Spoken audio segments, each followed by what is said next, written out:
বিষয়। কারণ আপনারা জানেন বাদারঘাট উপনির্বাচন চলছে। এখন নির্বাচনে বিধিনিষেধ নির্বাচন কমিশন আরোপ করেছেন।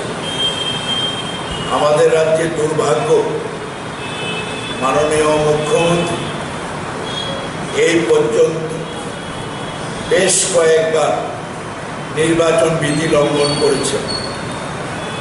গত 6 তারিখে উনি বাদারঘাটের 18টা ক্লাবকে প্রকাশ্যে সভা করে সমস্ত ক্লাবে স্পোর্টস গুডস বিতরণকে সামনে রেখে, বিশেষ করে অন্যান্য জায়গাকে গুরুত্ব না দিয়ে বাদারঘাট থেকে 18টা ক্লাবকে সেখানে এনে উনি স্পোর্টস গুডস বিতরণ করেছেন, যার পরিপ্রেক্ষিতে আমরা নির্বাচন কমিশনের কাছে লিখিত অভিযোগ জানিয়েছি। গত পরশুদিন উনি প্রেস কনফারেন্স করেছেন। প্রেস কনফারেন্স করে যেহেতু বাদারঘাট উপনির্বাচন সামনে 23শে সেপ্টেম্বর, সেই নির্বাচনকে সামনে রেখে উনি নতুন প্রকল্প ঘোষণা দিয়েছেন, আয়ুষ্মান ত্রিপুরা। উনি কিছুতেই নির্বাচন প্রক্রিয়া চলছে এই সময়ে উনি কোনোভাবে কোনো প্রকল্প ঘোষণা দিতে পারেন না। এই আয়ুষ্মান ত্রিপুরা কিভাবে, প্রকল্প কি, কোথা থেকে অর্থ আসবে, কি প্রকল্প, কোনো কিছু ডিটেলস নেই।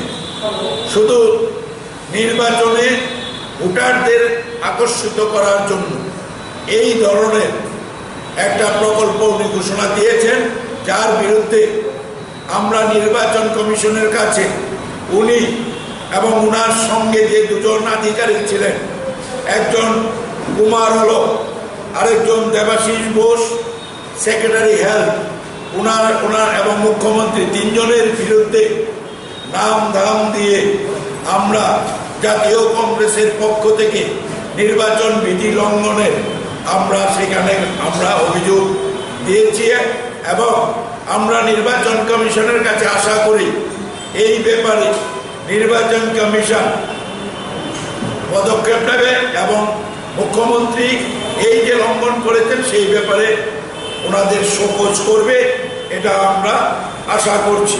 একটা সিদ্ধান্তকে উনি মানুষের কাছে সম্পূর্ণ মিথ্যার আশ্রয় নিয়ে উনি বলছেন যে এটা একটা ড্রাফট, এটা অসত্য কথা এবং ওইটা এই রাজ্যের জনগণকে প্রতারণা করার সামিল।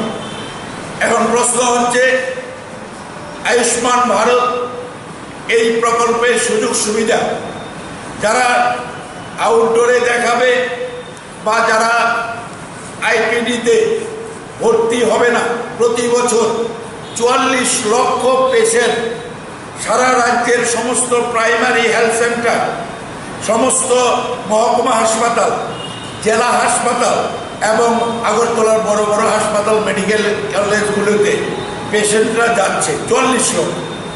এর মধ্যে যারা আইপিডিতে অ্যাডমিশন নেবে, ভর্তি হবে, তারাই শুধু আয়ুষ্মান ভারতের সুযোগগুলো পাবে।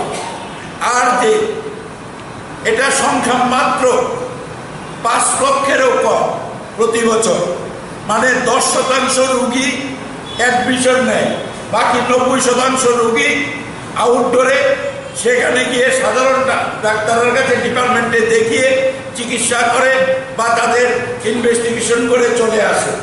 এখন আয়ুষ্মান ভারতের সুফল শুধু সেই রোগীরাই পাবে যারা ওই সেখানে ভর্তি হবে, আইপিডিতে ভর্তি হবে, তারা পাবে। তাহলে 90%, 44 লক্ষ পেশেন্টের মধ্যে 39 লক্ষ পেশেন্ট বছরে তাদের সমস্ত পরীক্ষা নিরীক্ষা, তারা সেখানে গিয়ে রোগী দেখাতে গিয়ে সেখানে তো তাদের কোনো সোর্স থেকে কোনো অর্থ আসছে না, সেটা সম্পূর্ণ তাদের বেয়ার করতে হচ্ছে।